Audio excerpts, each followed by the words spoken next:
Hi there! Have you heard the crazy news about what happened in the Hawaiian Islands on the 2nd of May? A massive volcanic eruption, that's what happened. An active shield volcano, Kilauea, burst again, and the blast was stronger than ever.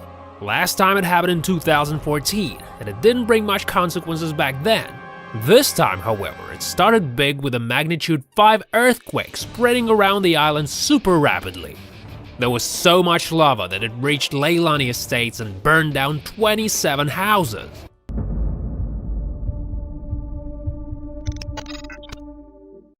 Hundreds of residents were forced to leave due to the horrific consequences of the event. Poisonous, toxic gases and extremely high temperatures converted the area into a living hell. And it all happened last week. Kilauea is one of the less dormant volcanoes on our planet. About 40 hectares of land are already covered in nothing but volcanic rock. You might as well call it a mini apocalypse. Houses and cars that were in the area are all gone now. After a few days of continuous ejection of hot masses and solid clouds of ashes, the process suddenly stopped. Volcanologists failed to see what caused the abrupt change. Many people say that there's something weird and mystical about Kilauea. Technically, the eruption continues for 35 years now, it's just that now it is at its peak. Out of 3 active volcanoes in Hawaii, Kilauea is the youngest and the most lively one. It's hard to tell when the cycle's gonna stop, since it has been going on for ages. The reason being is that there's still hell of a lot of magma in the bowels of the island. There is a way, however, to predict when it's gonna stop, and it all depends on the pressure inside the mountain. Well, basically, volcanoes is sort of a bit like a water supply system. The only difference is that pipes are buried deep underground, and instead of water, they're filled with sizzling hot lava. And it's like the crater's a storage tank, with its underground piping and everything.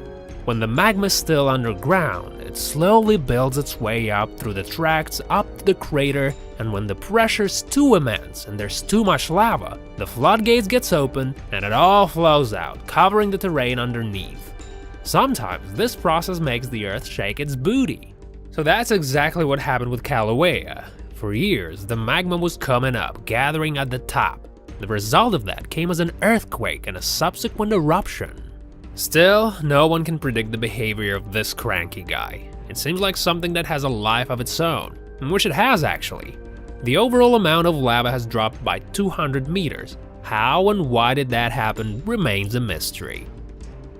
The best way to figure it out is to measure the pressure under the Earth's crust. The so-called seismic activity allows to determine the possibility of an earthquake, and if it's high, then it's a sign that there's still a lot of lava inside.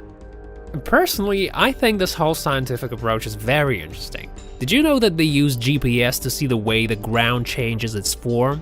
Looks like there's plenty of lava still inside Kilauea, and it will certainly remain active for some years to come. If the magma's thick and pasty, it can remain hot for weeks, but when it'll cool down, the workers will probably try to get rid of it. Luckily, Hawaii is a very fertile island, so it's quite certain that the scorched earth will soon be thriving with vegetation. But until Kilauea keeps on spitting sizzling lava, the terrain will remain bare. Well, thanks for watching the video, guys. Hope you liked it, and I hope that you'll raise the awareness by sharing it with your friends. Thanks again, stay tuned for the next episode, it's coming soon.